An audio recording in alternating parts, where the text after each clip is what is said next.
Enfin, Benjamin, dans l'info en grand, mais que se passe-t-il en Chine? On note une hausse mystérieuse des cas de pneumopathie, surtout chez les enfants.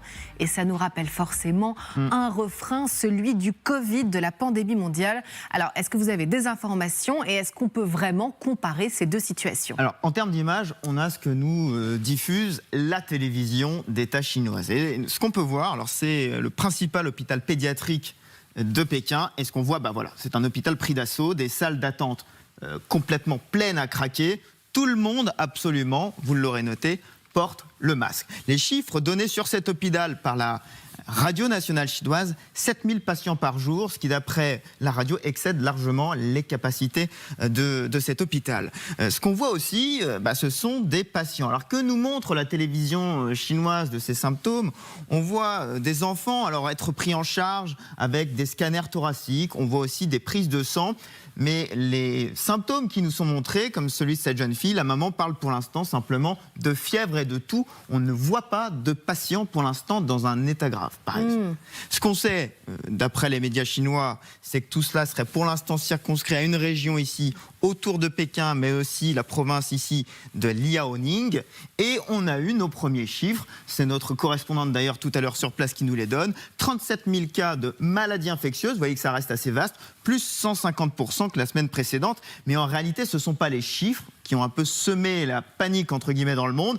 Mais c'est l'alerte de l'OMS qui a mis tous les mots qui rappellent, vous allez voir, le Covid.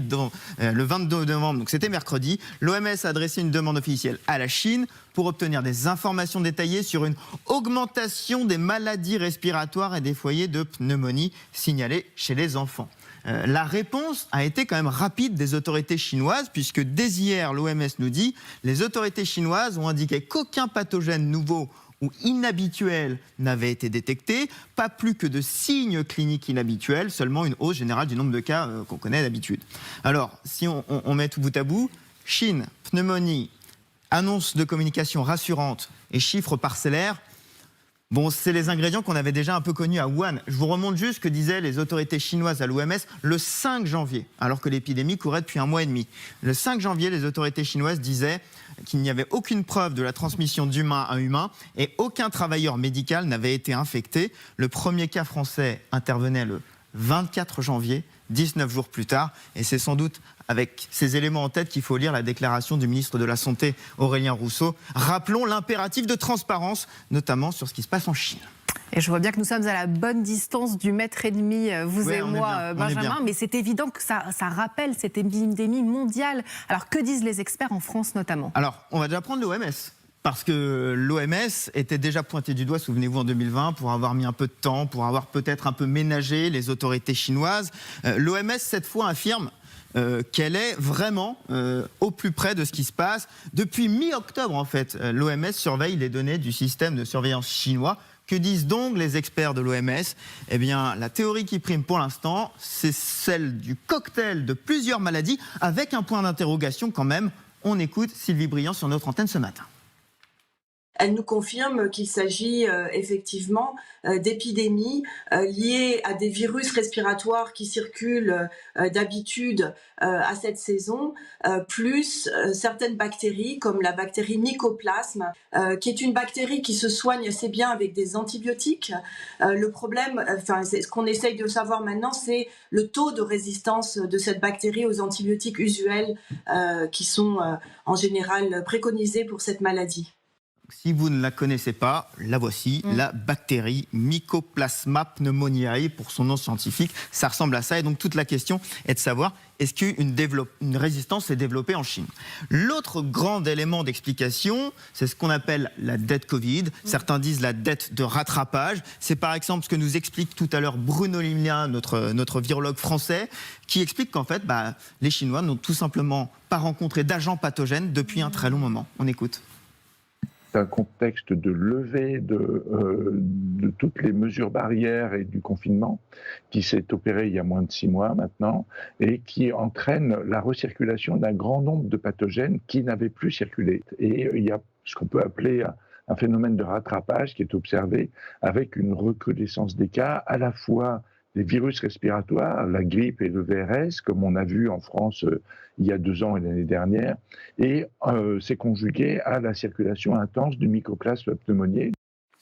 Le fameux mycoplasme pneumoniae, vous allez apprendre à le connaître. Et puis il y a une autre thèse, celle de Dominique Costagliola, épidémiologiste française, qui dit qu'en fait, le fait d'avoir le Covid aurait pu abaisser notre capacité immunitaire, nous affaiblir. L'idée que les infections répétées par le SARS-CoV-2, donc le Covid-19, affaiblissent le système immunitaire, c'est une hypothèse crédible. Donc vous avez un peu la possibilité de plusieurs explications, sachant que tous les experts que j'ai lus ou qu'on a consultés nous disent tous, pas de panique, c'est un agent qu'on connaît, ce n'est pas un agent pathogène nouveau à l'heure qu'il est. Mais oui, c'est vrai, mais enfin bon, pour l'instant on parle de la Chine et la France, alors Benjamin. Alors, on se dirait, la France, bon, c'est quand même loin de la Chine, on n'est qu'au début. Je vous cite ces témoignages en fait, de médecins ou de pédiatres qu'on voit fleurir sur Twitter. Celui-ci, dans les Côtes-d'Armor. Pour être franc, on a aussi ça ici, plein de pleuropneumopathie, objectivé à la radio, qui ne cède qu'après 2 lignes d'antibiotiques. Au cabinet, 15 gamins cette semaine, ça fait un peu flipper. Et en fait, il y a les témoignages et il y a quand même les courbes. On va ressortir nos courbes, mais ça, c'est la part d'infection pulmonaire dans les consultations SOS médecins.